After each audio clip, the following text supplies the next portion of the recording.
Finals all in one night. Who will be crowned champion? The 2-hour Jeopardy Masters finale event, Wednesday, 8/7 Central on ABC. New tonight. Trump claims President Biden was cloned and replaced by a robot. I mean, if anyone was replaced by a robotic clone, it's Melania, right? With Owen Wilson, Brett Goldstein, and Mariah the Scientist. New Kimmel tonight on ABC. It all comes down to this: British history, the final Jeopardy category. And here's the clue. When New Amsterdam was taken by the British, he was on the throne of England, but the city was renamed for his brother. 30 seconds. Good luck.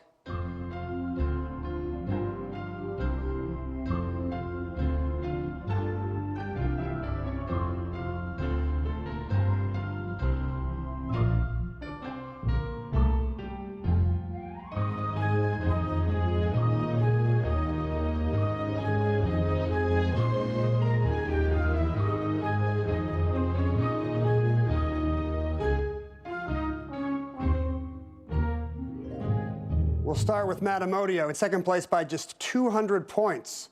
He thought hard about this and finally wrote down, he crossed out James II and put Charles II. And it's a good thing you did. New York was named for James, the Duke of York, the future James II. It seems like you know all this, Matt. You're nodding very wisely. His brother, Charles II, was the king in question. How much did you wager?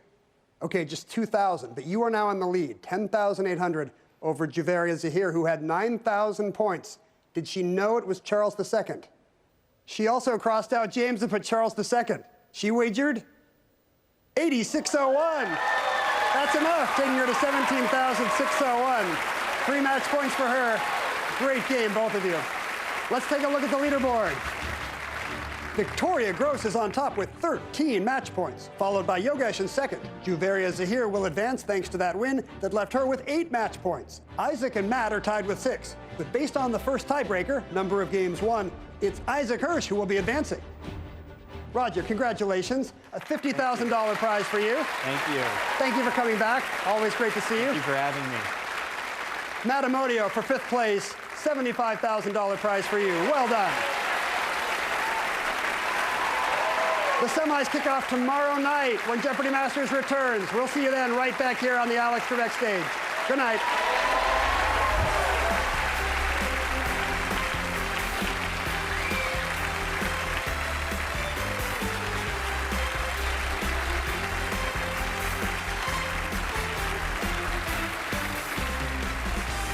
Owen Wilson on a new Jimmy Kimmel Live.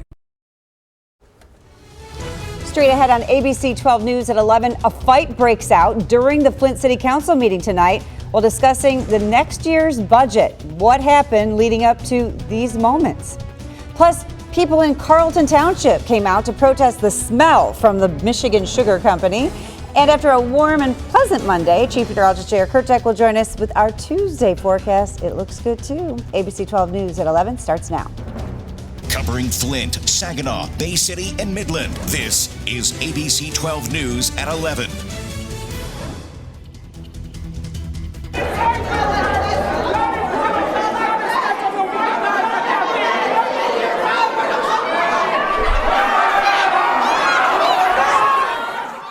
There you see it. A melee breaks out during a special Flint City Council meeting after police are brought in to remove protesters who were yelling, standing, and interrupting council members.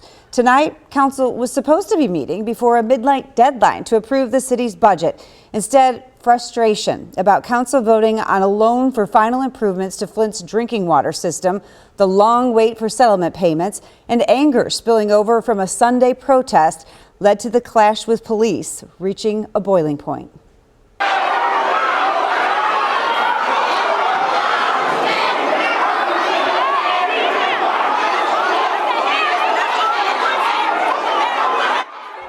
Flint police were called to council chambers as the tensions escalated to help back up officers who were already in place for meeting security.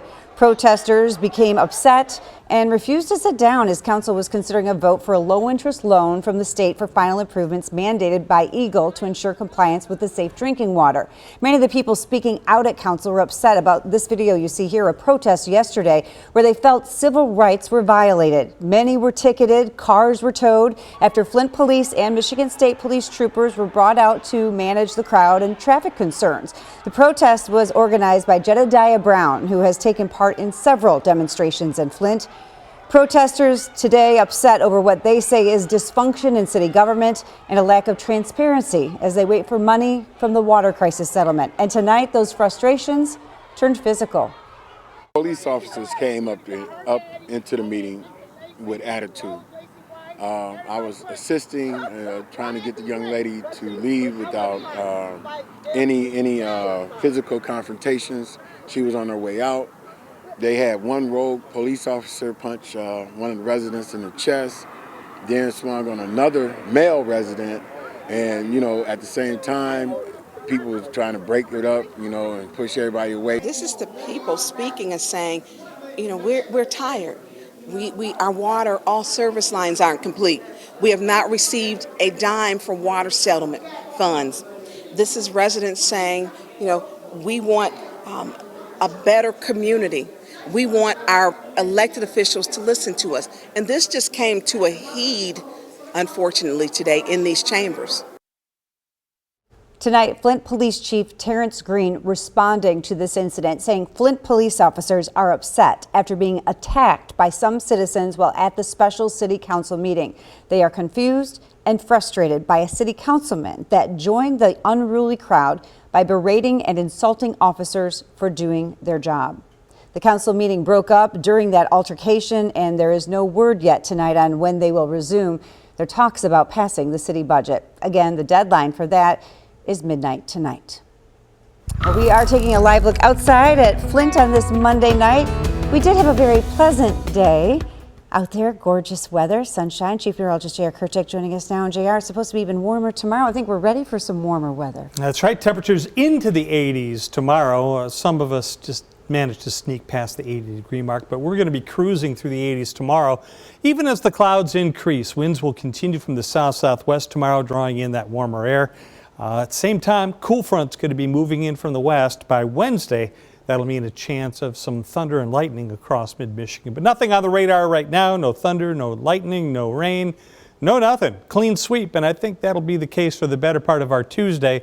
Although by late Tuesday afternoon or evening, there could be an isolated shower that pops up, especially, let's say, from Alpena back to Muskegon and then points northwest. 62 right now in the Detroit area, 66 in Traverse City. Temperatures warm into the 70s and still even some low 80s out ahead of that cool front. You can see the front supporting some rain and thunderstorms, and then behind the front, the temperatures do drop off into the 50s. And I am expecting a little bit of a drop off in our temperatures for the late week period. 62 right now in Flint with a southerly wind at 7 miles per hour, 64 in Saginaw. No wind at all in your forecast for tomorrow. Brightest skies in the morning, clouds increasing through the day. High temperatures, though, easily into the 80s with that south-southwesterly wind. We'll tell you when the storms may develop coming up. I'm not going to say it's an ideal scenario. You never want one to resign, let alone a group. About 40% of the on-call firefighters in a mid-Michigan community have resigned, apparently not happy with leadership at the department. In Tuscola County, the city of Caro now putting the help wanted sign after 9 firefighters resign, leaving 15 remaining. The city manager, though, says public safety is not at risk. ABC 12's Terry Camp has more on what led to those resignations. We received 9 resignations this morning. That was dated last night, so I received it this morning when I came into the office. That was how Caro City Manager Scott Sazak's Monday started. We have obtained the letter the 9 firefighters signed through the Freedom of Information Act. It states the 9, which includes an assistant fire chief, have a combined 146 and a half years of experience. They write they believe in these qualities, including accountability, transparency, and effective leadership. We could not reach Fire Chief Randy Heckworth for comment. Have faith in the fire chief at this point? Yes, I have faith in the fire chief. Last month, a man who was recently promoted to captain at the fire department was arrested. The firefighter had another job working at an assisted living facility in the Carroll area. He's accused of hitting a resident there twice in November of 2024. We're not identifying him because he's not scheduled for formal arraignment until Thursday. He faces 2 charges, including vulnerable adult abuse, 3rd degree, a high court misdemeanor. He is on leave. He is not an active member of the department as of now. Tuscola Behavioral Health Systems confirms the man was fired from his job there. We've learned firefighters in Carroll have not been notified of why their colleague is not at work at this point and want a little more transparency. Should Carroll residents be concerned about public safety? No, not at all. We have 15 members active who can still come and make all of our medical first responder calls, all of our fire calls. Again, Terry Camp reporting. ABC 12 did speak with the fire chief, Randy Heckroth, a couple of weeks ago about the arrest of one of his firefighters. He would not confirm that information or that he is on leave. New at 11 o'clock, no major injuries were reported after a police car was hit Sunday afternoon in northwestern Detroit. Police responded to a call about a Ford Fusion that ran out of gas on the Lodge Freeway near Monterey Street. According to Michigan State Police, the trooper was speaking with the driver when he heard tires squealing from a Chevy Malibu. The Malibu hit the front passenger side of the patrol car and then rear-ended the Fusion. The driver of the Fusion was cited for impeding traffic, and the Malibu driver was cited for improper lane use. The trooper had minor cuts on his hand and did not require further treatment. MSB says to move over and slow down when you see an emergency vehicle with its lights on. An update now. The Michigan State Police say the canine who was poisoned last week is doing much better. Police say canine Thor ingested something poisonous while assisting police in Lapeer County on a breaking and entering call last Friday. Police quickly rushed Thor to the MSU Veterinary Medical Clinic for further treatment. In an update today, police say Thor is recovering well thanks to the staff at the MSU Vet Clinic. He's now recovering with his handler. No word yet on what he ingested. Many people showed up to Carrollton Township this evening to protest the smell from the Michigan Sugar Company. Protesters are trying to bring awareness to the smell issue with hopes of it getting taken care of. Community members have called and reported the issue to the state, including Representative Amos O'Neill. They say the smell hurts the area's chances of getting new people to the area. Well, it's like living in a sewer bathroom. I can't even describe the smell. But you can't have your window open if it's really bad, and you can't be out in your yard. And I'm a renter. People are homeowners. People have businesses here. Carrollton is a wonderful place to live. How does this attract anybody here? Other people who showed up say that they want what is making the odor taken to the county in a different county. Last week, Michigan Sugar Company said they are actively addressing the odor issues. The CEO says that the company is using organic materials to help fight the smell. He adds that the materials being used take time to break down the smell.